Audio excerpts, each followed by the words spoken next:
자, 우리 3절 같이 보겠습니다. 3절.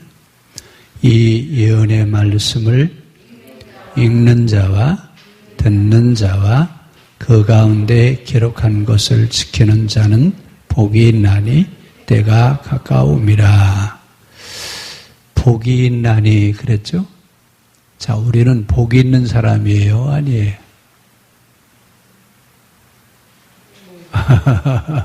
예? 천국 백성이니. 예. 오늘 이 요한계시록에 나오는 복이 있나니란 말은 정말 어려운 얘기예요. 얼마나 어렵냐면 이 예언의 말씀, 이 말씀은 이따 배경에서 설명하겠습니다만 초대 좀 박해 시대에 사도 요한이 목회했던 교회가 7교회입니다. 그냥 지금처럼 목회자가 다 있어서 교회에 목사님들이 계신 게 아니라 목사님들이 안 계시니까 순회하는 거죠. 그런데 그 7교회가 하루 거리에 하나씩 있어요. 그래 하루를 걸어가야 한 교회를 갈 수 있을 정도로 그 가운데 있는데, 그러니까 매주 갈 수 있어요, 없어요? 매주 못 가시거든요. 그러니까 매주 못 가니까 대신 편지를 써서 보내는 겁니다. 지금 이 요한계시록은 요한의 설교를 교회마다 이제 지금처럼 인쇄술이 발달해서 인쇄를 해서 보내는 게 아니에요. 한 편을 쓰면 그 한 편을 돌려가면서 읽는 거예요. 자, 그래서 읽는 자, 여기는 누구냐면 요즘으로 얘기하면 설교하는 그 교회의 목사님이에요. 그러면 듣는 자는요? 성도들이죠? 그러면 지키는 자는요? 그 당시 순교하는 자들을 지키는 자. 그러면 누가 복이 있다고요? 순교하는 사람들이 복이 있다라고 하는 얘기예요. 그럼 이제 지난 시간에 우리 요한계시록이라고요? 묵시록이라고요? 예? 계시록이에요? 묵시록이에요? 성경에는 계시록이 있어요? 없어요? 성경에는 계시록이 없어요. 묵시록에는 에스겔, 스가랴, 다니엘, 그 다음에 요한계시록, 요 성경을 묵시록이라고 얘기해요.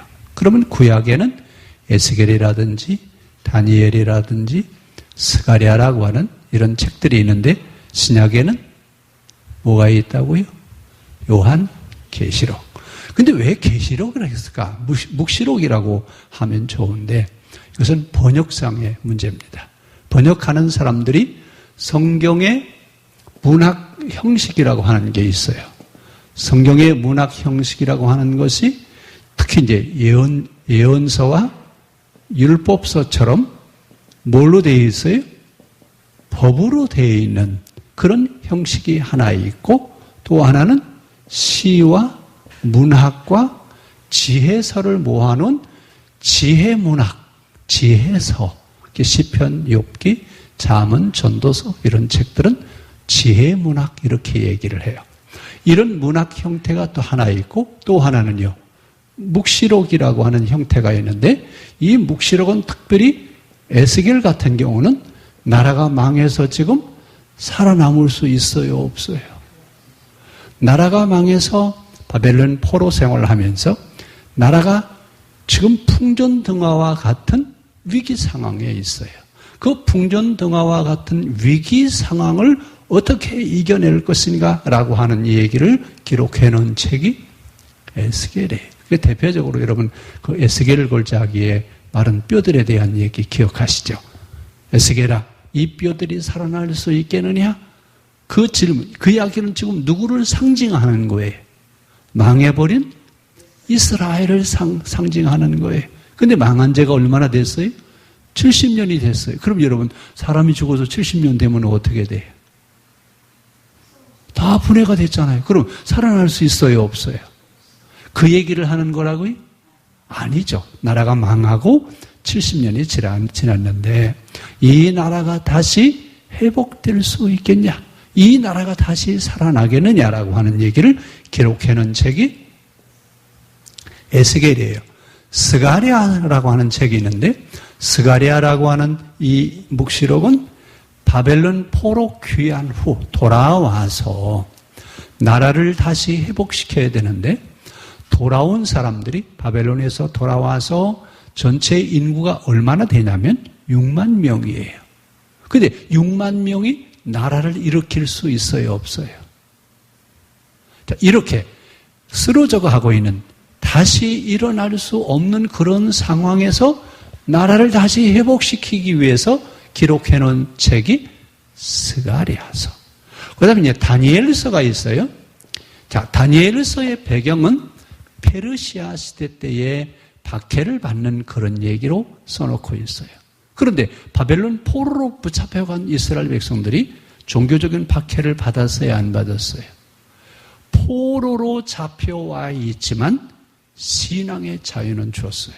그래서 해당을 지어놓고 말씀을 연구하고 그 말씀을 연구했던 사람들이 지도자가 누구였냐면 신명기사가, 신명기 역사학자라고 그랬습니다. 그래서 그들이 신명기를 가지고 가르쳤다. 그래서 신명기사가 그렇게 얘기를 해요. 그런데 지금 다니엘서에 보면 박해받는 얘기가 나와요. 그렇죠? 그리고 어느 시대냐? 다니엘이 박해를 받을 때는 언제냐면 BC 164년 안티오코스 에피페네스라고 하는 그 분봉왕이 이제 그 지금 그러면 유대교죠. 유대교의 신앙을 박해하기 위해서 예루살렘 성전에다가 제우스 신전을 갖다 놨어요.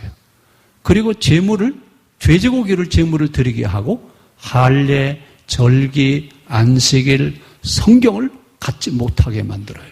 이런 박해를 베풀었을 때 이 박해를 어떻게 하면 우리가 이겨낼 수 있겠느냐. 이래서 이 마카비 전쟁이라고 하는 나중에 이제 유대교의 그 신구약 중간사에 보면 마카비 전쟁이 일어나게 되는 원인이 바로 이 안티오코스 에피페네스가 유대교 말살 정책을 기록합니다. 그 유대교 말살 정책 속에서 어떻게 하면 우리가 헬라화되지 않고 신앙을 지켜갈 수 있겠냐. 그 신앙을 지켜가는 얘기가 다니엘서입니다. 그러면 이제 신약시대로 넘어와서 뭐가 있어요?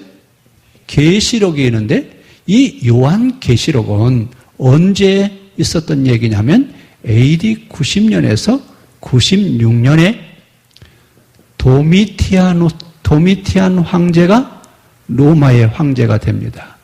그런데 이 도미티안 황제가 로마의 황제가 되면서 황제의 권한을 강화시키고 로마 제국에 있는 모든 나라를 하나로 정치적 통일을 이루기 위해서 황제 숭배 정책을 씁니다. 이 황제 숭배 정책을 쓰면서 누구든지 황제의 신, 황제라고 하는 그러니까 여러분 우리 가이사죠. 가이사가 로마의 황제거든요.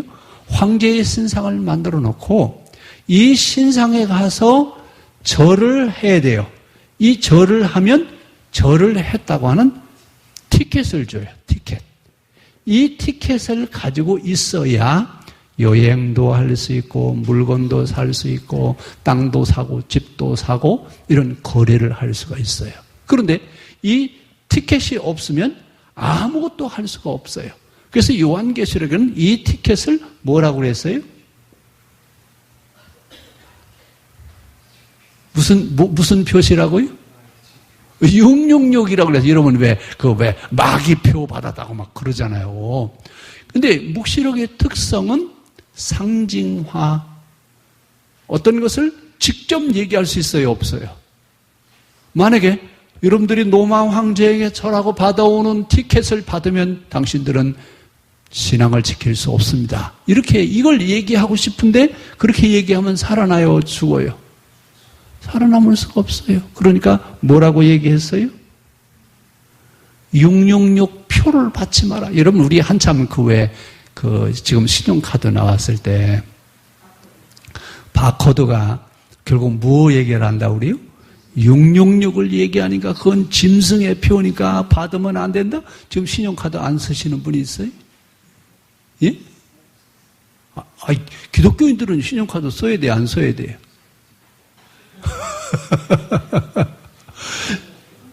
지금 666이 뭘 말하는지 알아요? 몰라요? 모르고 하는 소리예요. 이 666은 황제 신상에 가서 절하면 주는 티켓을 뭐라고 부른다고요? 이것도 매일 가는 게 아니라 1년에 한 번만 가면 돼요. 1년에 한 번 신전에 가서 절하고 신전에서 주는 티켓 가지고 오면 시장에 가서 물건도 사고 거래도 하고 다 할 수 있는데 기독교인들은 해야 돼요? 안 해야 돼요? 예? 1년에 한 번인데 뭐 가서 한번 꼭꼭 절하고 가서 표 받아가지고 와서 사는데 불편 없이 살면 되지 않아요? 이것이나 우리가 일제시대 때 그 신사참배하는 거 있죠? 신사참배한 거나 같아요, 안 같아요? 같은 얘기예요. 근데 우리 일제시대 때 신사참배 했어요, 안 했어요? 우리 지금 그거 회개해요, 안 해요? 요한계시록을 읽어가다 보면 우리가 일제시대 때 신사참배한 것도 회개해야 돼요. 그 당시는 1년에 한 번 황제숭배하지 않게 하기 위해서 666이라는 티켓을 받지 않고 순수한 신앙을 지켜가게 하기 위해서 지금 요한계시록을 기록하는 거거든요. 그러니까 이 요한계시록은 결국은 도미티아누스 황제 때, 그러니까 이 로마가 기독교를 약 300년 동안 박해를 해요. 300년 박해를 하는데 맨 먼저 박해가 네로 박해입니다. 이 네로 박해는 AD 64년에 네로라고 하는 황제가 로마 시내에다가 불을 질러 버렸어요. 불을 질렀는데 로마 시내가 3분의 1이 다 타버렸어요. 그런데 기독교인들이 사는 곳은 불이 안 났어요. 그러니까 뭐라고 그래요? 황제가 이 네로가 그 불을 질러놓고 그 환희에 젖어가지고 뭐 그랬다고 나중에 얘기를 하는데, 그럼 원성이 자자하니까 그 책임을 누구한테 돌려야 되겠어요?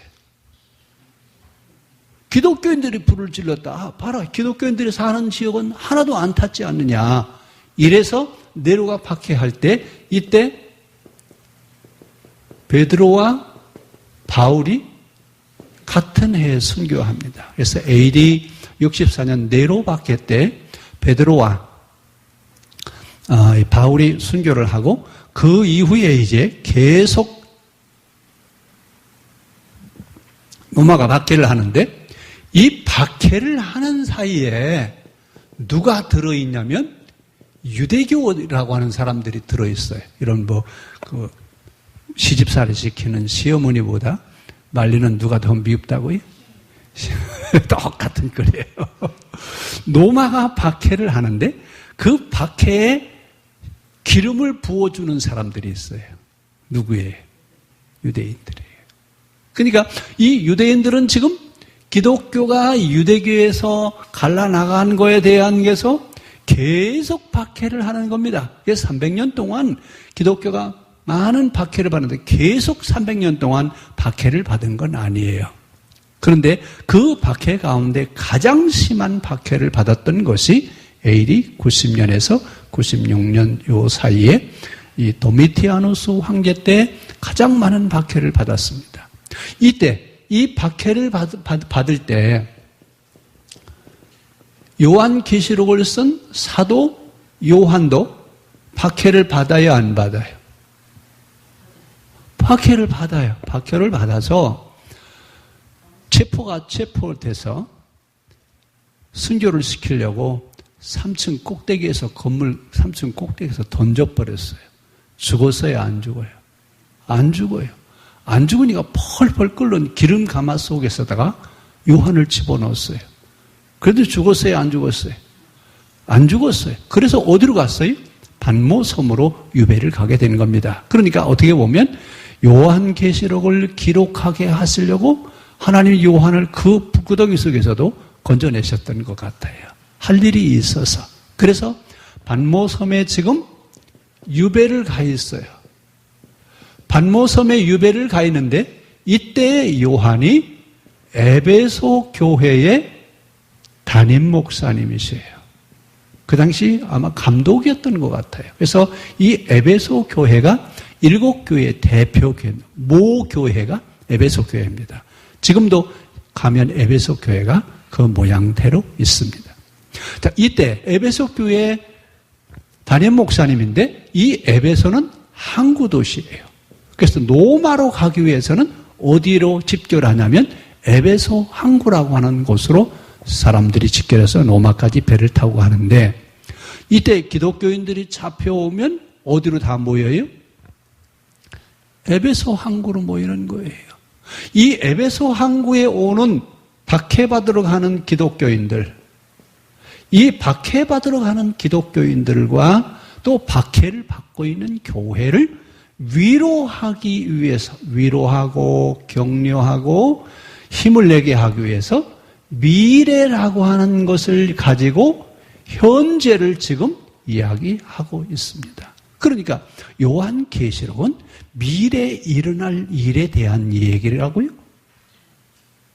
우리는 요한계시록을 어떻게 이해하고 있어요? 미래에 일어날 일이라고 그렇게 얘기하는데 요한계시록은 미래에 일어날 일을 얘기하는 것이 아니라 현재 박해받고 있는 그들을 미래를 가지고 뭘 하고 있다고요? 위로와 격려를 하고 있습니다. 그러면서 뭐라고 얘기해요?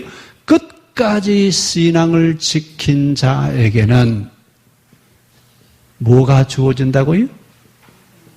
면류관이 주어질 것이다. 끝까지 신앙을 지켜서 이긴 자들은 뭐가 있다고요? 면류관이 있다고. 그럼 지금 이 얘기를 하고 있을 때가 무슨 때라고 그랬죠? 박해시대입니다. 박해시대인데 이때 이 박해를 받는다라고 하는 이야기는 체포되면 어떻게 돼요? 체포되면 노마로 압송되어서 가는데 노마에 가면 어떤 박해를 받냐면 여러분 그 기독교 순교사라고 하는 책이 있는데 그 책에 보면 로마에 잡혀가면 인간 횃불이 돼요. 저녁에 그 기둥을 박아놓고 지금 우리는 다 가로등이 있잖아요. 근데 그 시대에 가로등이 있어요? 없어요? 저녁에 불을 밝히기 위해서 말뚝에다가 기독교인들을 매달아 놓고 기름을 붓고 거기다 불을 질러버려요. 그래서 인간 횃불로 순교시킨다든지 아니면 원형 경기장에다가 그 군긴 사자를 풀어놓고 그 기독교인들을 박해한다든지 심지어는 그 마차 경주를 하는데 여러분 마차 바퀴 있죠. 그 마차 바퀴에다가 칼을 달아요. 칼을 달아가지고 기독교인들을 그 운동장에다가 풀어놓고 마차로 그냥 어떻게 해요? 요즘으로 얘기하면 믹서기로 어떻게 하는 거예요? 믹서기로 그냥 갈아버리는 것처럼 뭐 기독교인들 그렇게 박해를 해요. 심지어 여자들 같은 경우는 알몸으로 뱀이 가득한 자루 속에다가 집어넣어요. 이런 막 박해를 받고 또 어떤 사람은 살 가죽을 막 벗겨요. 사람의 가죽을 벗기고 또 그 목을 치기도 하고 막 팔을 자르기도 하고 이런데도 기독교인들은 모두가 다 한결같이 순교하는 것을 영광으로 여겼어요. 그래서 뭐라고 기도해요? 아멘 주 예수여 속히 오시옵소서. 죽어가면서도 여러분 사도행전에 나오는 스데반 순교에 대한 얘기 나오죠. 그 스데반 순교 이야기가 초대교회 순교받는 성도들의 대표적인 모델입니다. 자기를 죽이는 사람을 향해서 뭐라고 그래요? 하나님 저들을 1000배로 갚아주십시오. 그랬죠? 뭐라고 기도했어요? 아버지여 저들을 용서하여 주시옵소서. 내 영혼을 받아 주시옵소서. 이 모습이 로마 제국에 있는 사람들을 감동시킨 겁니다. 어떻게 기독교인들은 말이야 저렇게 박해를 받고 순교를 당하면서 어떻게 저렇게 죽을 수 있느냐? 기독교인들이 믿는 하나님은 진짜 살아계신가 보다. 이러면서 나중에는 콘스탄티누스가 나중에 이제 기독교로 세례를 받잖아요. 그 어머니가 먼저 세례를 받고 콘스탄티누스 황제가 세례를 받으면서 기독교를 로마의 국교로 나중에 승격시켜서 기독교가 이제 그 박해의 종교에서 이제는 자유의 종교로. 그래서 AD 313년 콘스탄티누스 황제 때 기독교가 공인이 됩니다. 그러니까 그 300년 동안 기독교가 뭐 하고 있다고요? 박해를 받았다 그 말입니다. 이 박해 받고 있을 때 기록해 놓은 책이 무슨 책이라고요? 요한계시록입니다. 그래서 요한계시록은 미래에 일어날 일에 대한 얘기가 아니라 지금 현재 당하고 있는 박해에 대한 얘기를 미래의 것을 가지고 위로하고 격려하고 있다고 하는 거, 요 이야기 여러분 잘 기억하셔야 돼요. 그래서 요한계시록은 미래에 일어날 일에 대한 얘기를 하는 것이 아니라 지금 현재 당하고 있는 고난을 미래에 대한 것을 가지고 위로하고 격려하면서 끝까지 신앙을 지켜가자. 우리가 끝까지 신앙을 지켜갈 때 하나님은 우리에게 면류관을 주실 것이다. 이러면서 박해받는 사람들을 위로해 갔습니다. 그런데 이 요한계시록에 보면 3편의 설교가 나옵니다. 몇 편의 설교가 나온다고요? 자, 3편의 설교가 나오는데 4장 1절부터 8장 1절까지 7 두루마리에 대한 얘기가 나와요. 7 두루마리 개봉하는 이야기, 그 다음에 8장 2절부터 14장 20절까지 여기는 7 천사와 7 나팔에 대한 얘기 나와요. 세 번째 설교는 15장 1절부터 마지막 22장 5절까지 세 번째 설교가 나오는데 여기는 7 천사와 7 대접에 대한 얘기가 나와요. 그러면 우리가 지금 보면 세 편의 설교니까 세 가지의 사건일 것이다 라고 얘기를 할 수 있어요. 그렇죠? 하나의 사건을 세 가지로 나누어서 설명을 하는데 점차 더 점증되어져 가고 있는 그런 것을 볼 수 있어요. 자, 이러면서 지금 이 이야기는 연속해서 일어나고 있는 사건에 대한 얘기를 하는 것이 아니라 동일한 사건을 3번 번복해서 이야기하는데 재앙이 점층적으로 강도 있게 강화되어져 가는 것을 볼 수 있습니다. 왜냐하면 결론이 뭐냐? 로마가 앞으로 멸망할 것이고 세상의 악이 심판을 받을 것이다 라고 하는 얘기를 여기서 이렇게 얘기하고 있어요. 그런데 지금 어느 나라가 다스리고 있어요? 로마가 다스리고 있어요. 로마가 세계를 지배하고 있는데 로마가 망할 것이다. 우리가 여러분 일본이 지배하고 있을 때 일본이 망한다고 하는 말을 할 수 있어요, 없어요? 우리 그래서 뭐 동요도 뭐 그 이상한 동요를 막 지어서 불렀잖아요. 뭐 그 여러분 그 누구예요? 오빠 생각인가? 덤벅 이 얘기는 무슨 얘기인지 아시죠?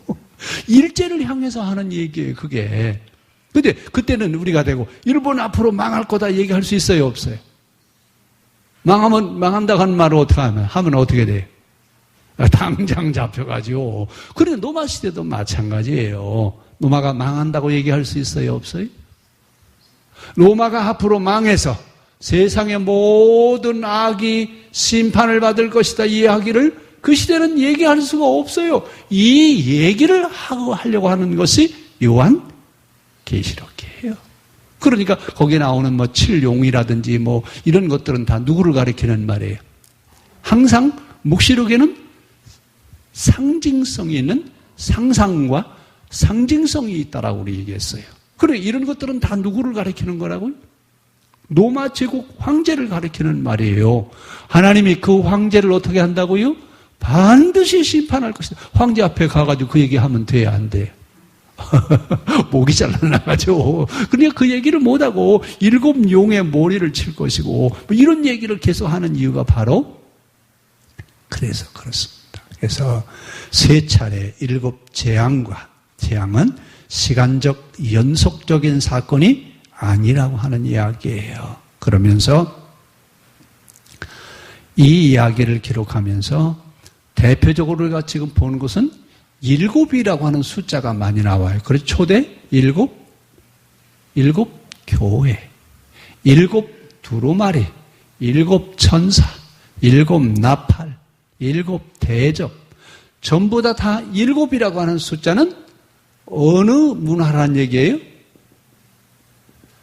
헬라 문화의 영향권에서 하고 있다고 하는 얘기예요. 그 시대가 무슨 시대라고요? 박해 시대. 로마가 세계를 지배하고 있으나 그 로마의 문화의 중심을 이루었던 것은 헬라 문화입니다. 그 헬라 문화의 중심 숫자가 7이죠. 히브리 문화는요, 12. 12가 히브리 문화의 중심 숫자고 7은 헬라 문화의 중심 숫자입니다. 자, 그럼 여기서 이제 계속 7 교회, 7 나팔, 7 두루마리, 7 재앙 이런 얘기가 나오는 것은 결국은 헬라 문화를 형성하고 있을 때 이 책이 기록됐다라고 하는 것을 알 수 있습니다. 자, 오늘 중요한 얘기예요. 요한계시록은 요한계시록이 아니라 묵시록이라고 하는 문학 형태를 가지고 있다고 하는 것. 예를 들어서 우리가 시라든지 소설이라든지 에센스 이런 어떤 문학적인 장르가 있어요, 없어요? 이런 문학적인 장르가 있는 것처럼 성경도 그런 장르가 있다, 그 얘기예요. 그러니까 무조건 계시록이라고 하는 말부터 여러분 우리가 이 얘기하고 들어가면 나 스스로 성경에 대한 무지를 드러내는 거예요. 아무것도 모르는 사람들이 뭐라고 불러요? 계시록이래. 계시록이 아니라 묵시록이라고 해야 맞는다, 그 얘기예요. 그러니까 이 묵시록은 구약에 묵시록이 있다고요, 없다고요? 있어요. 뭐가 있다고요? 에스겔, 스가랴, 그 다음에 다니엘 이런 책들이 구약의 묵시록이고 신약은요, 요한 계시록이 묵시록이라 그 얘기예요. 자, 그 묵시록에서는 항상 절체절명 상황에서 기록해 놓은 책이 묵시록이에요. 그렇죠? 에스겔 같은 경우는 나라가 망했을 때, 스가랴는 포로 후에, 다니엘서 같은 경우는 에피페네스 사람이 박해할 때 기록해 놓은 책이고, 요한계시록은 도미티아누스 황제 때 그 황제의 박해에서 신앙을 지켜가기 위해서 기록해 놓은 책이 요한계시록이라고 하는 거. 그러니까 배경을 이제 제가 말씀을 드렸어요. 이 배경이 이해가 안 되면 이제 뭘로 풀어가요? 계시로 풀어가는 거예요. 요한이 기도하는데 하나님이 계시를 주셔서 첫 번째 7 두루마리를 폈는데 첫째 두루마리를 폈더니 이런 얘기는 하나 안 돼? 이건 전부 다 상징적인 표현이라고 하는 걸 기억하셔야 돼요. 그리고 거기에 나오는 7용이라든지 이런 이야기 다 누구를 상징한다고요?